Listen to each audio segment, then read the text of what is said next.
Hello everybody. The deep learning series continues today on the subject of center and flank connection in chess. Let's start with a couple of positions. I will show you two positions in a row and you will see the difference, right? There's only a single minor difference between these positions.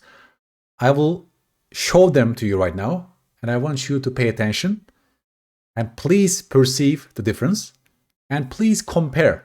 Which position would you rather take with the black pieces, okay? So this is the first one. This is our first position. It's black to move. And now comes the second position, okay? Can you see the difference, folks? There's only a slight change in the position. We are going back to the first position. This is the first position. And this is the second position. Folks, the only difference is that the d5 pawn disappeared in this position while it was on the board in this one. I truly believe in the value of such comparisons. Minor difference, but a huge change, right? We will discuss what is the difference and whether it actually favors black or white, the absence of this pawn on d5. What do you say? Do you think black would rather give up the pawn on d5 like here? Would you rather play this position with black, or would you rather play this position with this extra pawn on d5? I will try to convince you today, folks, is that black would rather give up this pawn on d5 and have this open center, active pieces, and central counterplay. Okay? Because let's look at this position first, yeah? Let's look at the bad version first. The center is closed, the center is locked, the center is stabilized, which means the flank attack will ensue. There's green light for a flank attack in chess, if and only if, usually, the center is stable. In this position, white already has this beautiful pawn chain eyeing towards the king side. Thus, white is playing on the king side with ideas like knight g3, f5, rook a2, rook f2, right? You see that white will organize an attack against our king. We have to be so careful. And if you look at the black pieces, this knight is terrible, this bishop is a tall pawn, there is no counterplay, right? So we have to be very, very careful in defending this position. It won't be easy. It's a suffering for black. Already here, you can perceive this, you can evaluate this. It's also a nice evaluation exercise, okay? For example, some moves, knight a5, knight g3, c5. You can also play a5, but you can also just choose this line, rook a2, right? And if bishop f8, suddenly there are such attacking ideas. Knight h5, bam, right? Suddenly white is attacking us on the flanks and we have no real counterplay. If you take that knight, you must, otherwise knight f6 is coming. Then comes g5, beautiful. The queen is joining the attack. The rook will join the attack as well. The bishop is already eyeing our king. You see, our king is lonely and we have no real counterplay on the other side of the board or from the center. So just to show you how this game could go, right? It's a big suffering for black. They can even do this, rook f4 followed by rook h4, right? It's not fun. It's not fun to play this position with black. This, and white is completely winning in this position. We had zero counterplay. The center was stabilized, center was locked, and white had green light, right? White had pure green light to organize their flank push, basically. I want you to perceive this from this position. Now, let's look at this position. We gave up the pawn. What has changed? What has changed? We gain access on d5 square. Our bishop is beautiful. The king is not so safe. This means we have more counterplay here with black. We will create central counterpunch, central counterplay, and we won't wait for white to punch our king on the king side. For example, I want you to take a step back, stop the video, and find a beautiful resource for black. A great sacrifice to achieve our goal instantly. I want you to generate a beautiful coordination and battery in the center of the board and disturb white's flank advance right from the center. Take your time, folks. That's a beautiful move. Congratulations if you found this amazing resource knight b4. What's the point? Well, I activate my bishop and I'm preparing to form this queen and bishop battery and organize a direct attack against the white king.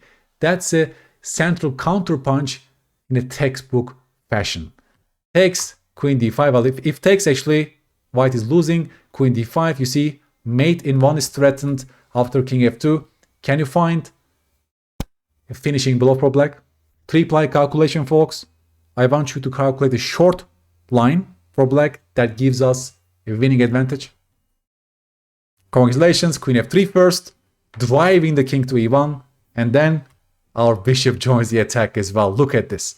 And the whole thing is collapsing. White must lose, right? That's it. He has to give up the queen, and we basically win directly. So going back, now you see the difference. Compare this position with this one again, right? We had zero counterplay in this one, or our counterplay was going to come like in 25 moves, right? Like all these moves. But notice how easy it was for us to generate a counterplay. From this example, you also understand why sometimes it's good for us to give up material, right? Sometimes our pawns are just a piece of wood that is getting in the way of our pieces. This bishop would love to see that pawn disappear from the board. Look at the tremendous value of this lesson, folks. You can really understand deeply about chess when you compare these two positions. Oh, by the way, if white tries bishop c4 to stop queen d5 here, we have this beautiful move queen d7. Again, we insist on forming the battery on the long diagonal, and this knight cannot be captured because of this, right? You understand. Double attack also on the king, and we gain central counterplay and obtain a winning advantage. I will give you two more positions again with a subtle difference. Would you rather play this position with black or this position? What's the difference? The only difference is the pawn is on c5 right now, but that pawn was on c4 at this moment. Which position is more favorable for black to play? And why? And why? Folks, I'm pretty sure you want to play this position instead of this one, right? Because with the pawn on c4, our counterplay in the center or on the c-file is not happening, right? We release the tension between these two pawns by pushing c4. Thus, we stabilize white's pawn center and thus gave white a free hand to attack our king on the king side. Look at our king. He's suffering. White's pawn chain is already pointing on the king side. A beautiful bishop on f6.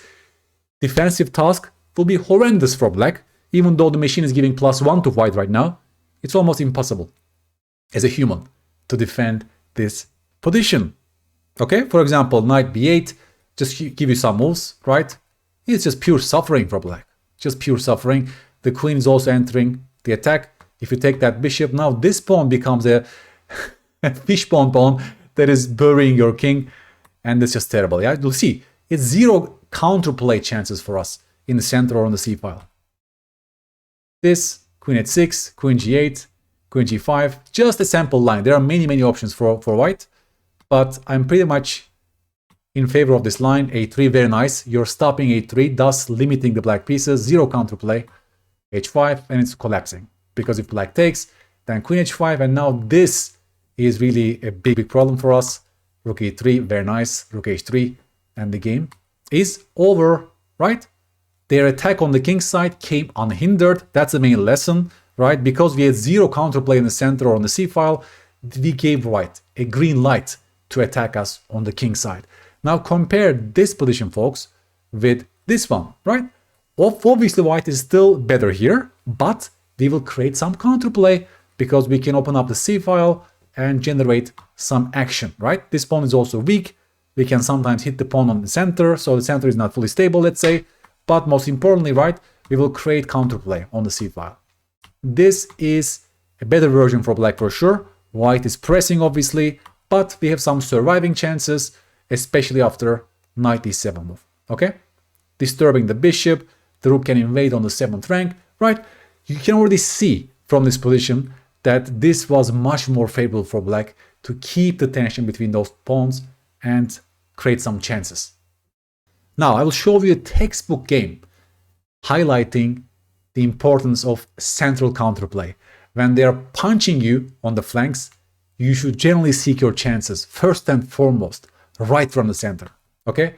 Let's look at this game. Knight f6, c3, castles, black safeguards his king, white goes d4, knight c6, queen e2, rook e8, right? Black is having beautiful pieces, safe king, eyeing the central squares, no problem. And here white decides on this very, very committal move, f4, f5. White wants to form this beautiful pawn chain. White wants to eventually strike us on the king side, because the pawn chain is looking at our king, and if we give time to white, white will definitely create a king side attack. So where should we seek our chances? Right from the center, right? So I want you to find a great move here for black already. Folks, you're a great player if you found the move d5, central counterpunch, hitting the bishop, hitting the center, directly putting pressure in white's center, and after bishop b3, can you find a great tactical resource for black? This involves concrete calculation, but it's a very, very logical move for black. We will destroy white's center, we will open up the center, and we will punish them for not developing their pieces and for going for a premature kingside push. Bam! Bishop takes f5, folks. What a beautiful move. After takes, what's the next move? Obviously e4, and this knight is attacked, this pawn is attacked, and we will inevitably, right, open up the e-file and crush through the white's position. You cannot take that pawn because rook takes e4, right? And you're losing the queen. Bishop e3 doesn't work because of this. And white is already in trouble because if knight moves, then he will take on d3 and he will win the queen again. Notice our central counterpunch that came in an extremely timely fashion. We regain our piece and we obtain a completely winning position. The king is in the center, right? Beautiful rook, beautiful bishop. I mean, look at this. So here, after f5, this move is strategically good, but timing is wrong. Also, white center is not stable. We have this d5 pawn break option. So white had to be much more careful before pushing f5, but black must have shown great energy directly from the center to punish this flank advance. That's a beautiful lesson. Hopefully you internalize it, and I will show you some positions that will reinforce them.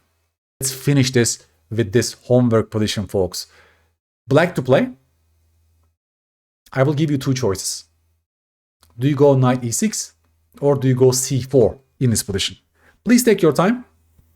Try to apply what you learned today, and please explain the reasoning behind your move on YouTube. Please comment on YouTube, explain to me why, what are you seeing here, what's the most important imbalance, and please take it from there, right? And of course, the main point is the center and flank connection. The main point is that you don't want to give a green signal to the opponent if they have attacking chances on the flanks, and you should generally seek central counterplay. The lesson also applies, by the way, to queenside attack. It's not only about the king side push, but also the queen side. If they are attacking you on the queen side, you should generally still, right, search for central counterpunches in chess. Why? Because center is the most important area in chess, right? That determines the entire battle. If you lose central control, then you will be hit much easier by the enemy pieces that can control most of the board from the center of the board. So center is the crucial part of the chessboard, and you should definitely eye the center if they are hitting you on the flanks, especially if that advance is premature. Again, is it knight e6 or c4? I'm waiting for your answers. If you like this video, please give me a like and subscribe. On my Chessable courses, I also touch on these themes. The art of awakening pieces especially talks about these concepts in depth. And again, I'm here to support you. I really believe in this value of deep learning, asking the right questions and go deeper, have deeper engagement with the material. And hopefully I achieve my goal with this lesson, and I will continue with similar concepts and continue our deep learning series, folks. I hope you're enjoying it. Bye-bye.